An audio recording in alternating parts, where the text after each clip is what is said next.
So today's video is going to be about wiring up an Andriod head unit into my 2006 Ford F350. So what I did, turbo wire Metra kit that'll plug right into the existing wiring harness in my truck. Power accessory, ground wires right here. All your speakers. In my particular truck, I've just got 4 speakers anyway, so that's all it needs. What I'm going to do, I'm going to snip off these wires, solder them up. You can see that all the wires match anyway. Power accessory, ground, all your speakers, positive, negative deal. So flux, silver solder, that's what I use doing electronic work. Harbor Freight Drill Master heat gun, and what that's for, heat shrink tubing, all different various sizes. I think I got this from Harbor Freight too. This stuff works great, it's pretty cheap.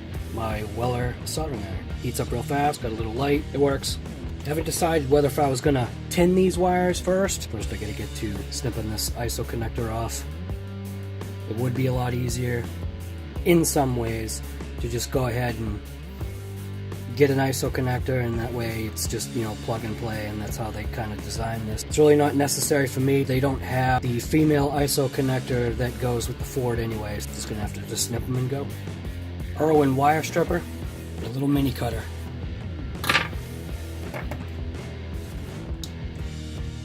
I'm going to cut the wires about 2 inches away if I ever want to use this connector for another install.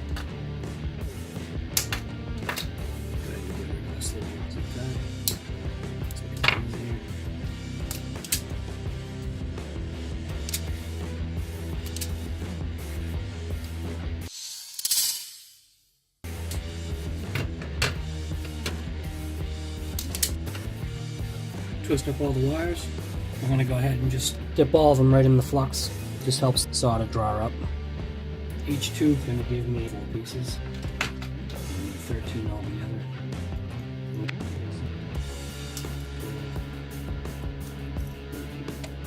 This is the part you never want to forget. It's when you actually take the heat shrink tubing and throw it over your wires. I've been there before. Just gotta make sure that you hit each one of your wires. I've made the mistake and forgot to check and see if all my wires have the heat shrink on.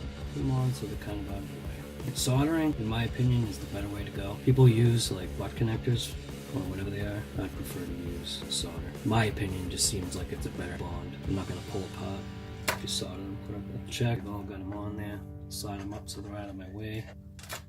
Perfect. Soldering iron. I'm not using the right tips because I don't have one. This will work fine.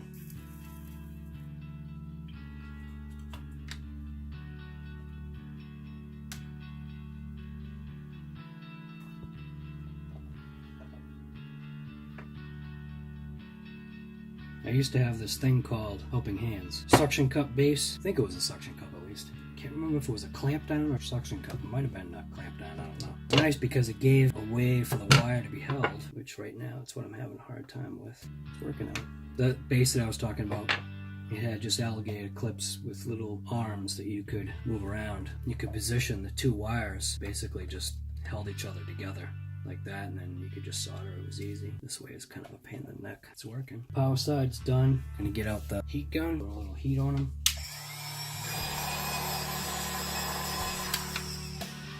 Cool. Now to go ahead and attack the speaker side.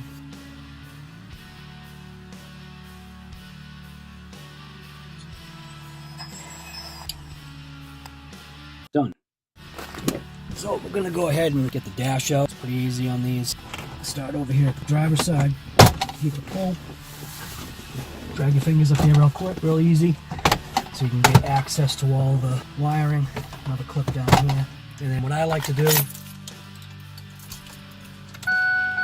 turn the truck on, not start it, but just turn the key.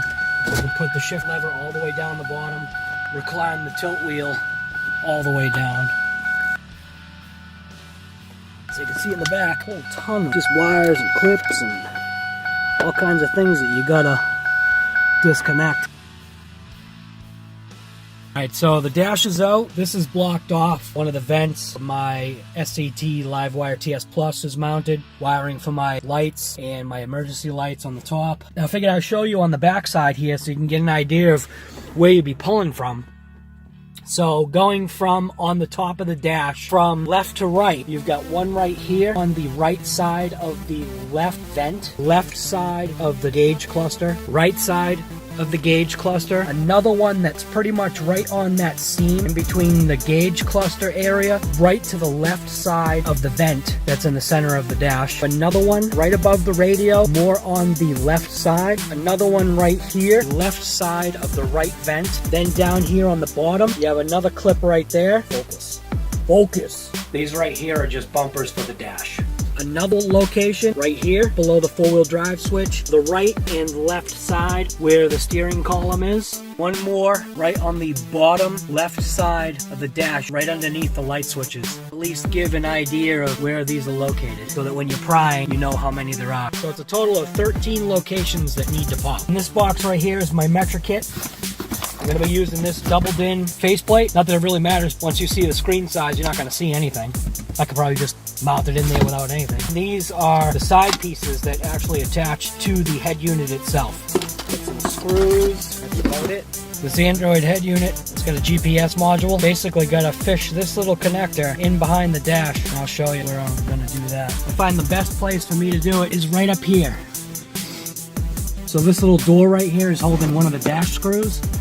And you just take something, a little screwdriver or whatever, and you just pry that up, get that out of the way, and then you'll be able to fish the wire in through one of those holes right there, and then it comes in down through the dash, down in this area right here, and I'll shoot that wire in so you can see what I'm talking about. Take this little connector here, I'm going to feed it down into the hole, and then I'll set it up to where it's going to feed through.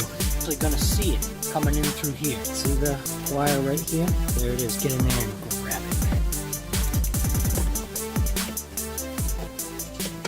So I've got, it's just a long reach needle nose plier.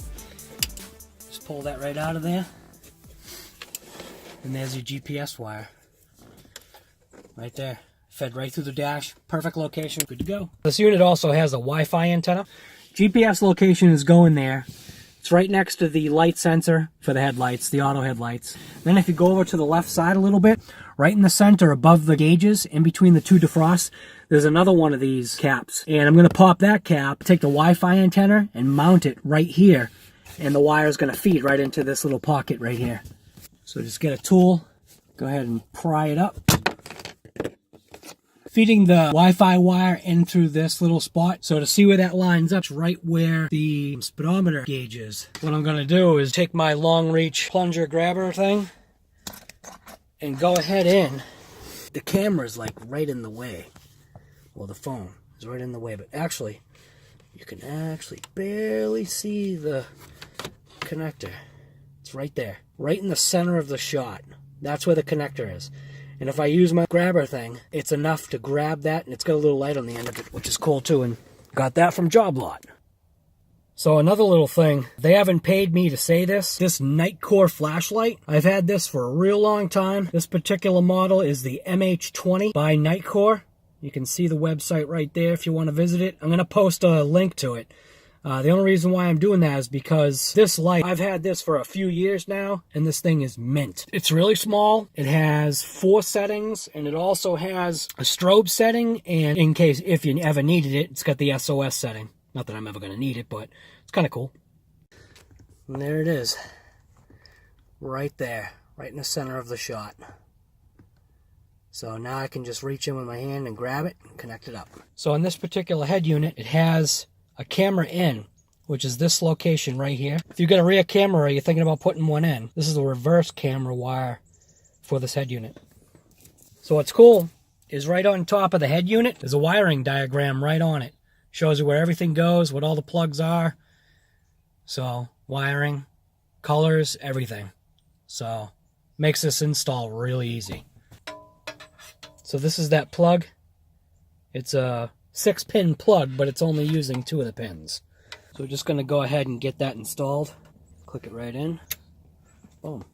Done. Then on the back side, it's got the GPS location, which is actually right here, right above all the power plugs and speaker outlets. And that's just a spin on. Take my needle nose pliers, give that a tweak. Take this little connector here. That's going to connect right there Right there where it says Wi-Fi is where this little connector goes. So in another package, they gave 2 USB ports, 3G USB, and then very simply there's a USB 3G plug right there, which is this guy with its mic out, and that's going to plug in right there. And then there's another port right above where the camera in for the reverse camera is, right here, and that's going to be this connector that's for your video left and right channel ins. Done. So the only thing we need to do is just hook up the power supply and speaker wires, which is already connected and in the truck, and then the antenna wire, another little connector for an external mic. Came in another baggie right here. It's like a little lapel mic, so I'm not sure exactly where I'm gonna connect that to, so we'll see. I've already got the Metra side kit on with its faceplate, so everything looks good. And right now while it's out, so right here up and in there, that's where the touchscreen connects. So now this is the head unit all mounted up. Just got its mounting side screws in there. And now I'm going to go ahead and put the dash trim back on, connect up all the wires that need to be connected up for my heat. Power accessory outlet. This is for the four-wheel drive. Over here is for the reset buttons and controls. Go ahead and connect all this up. So here it is now. Put the dash panel back on. Everything fits as it should. Now I'm going to go ahead and get the screen mounted. And that's just going to go right in here. I'll be right back. So there it is, all mounted up. We'll go ahead and turn the key on. Put it to accessory anyway. Get this tool shut. That's it. So that is for the pumpkin 10.1 inch screen install. Thing's going to be sweet. So right now I'm just going to go through the settings or setup of this unit.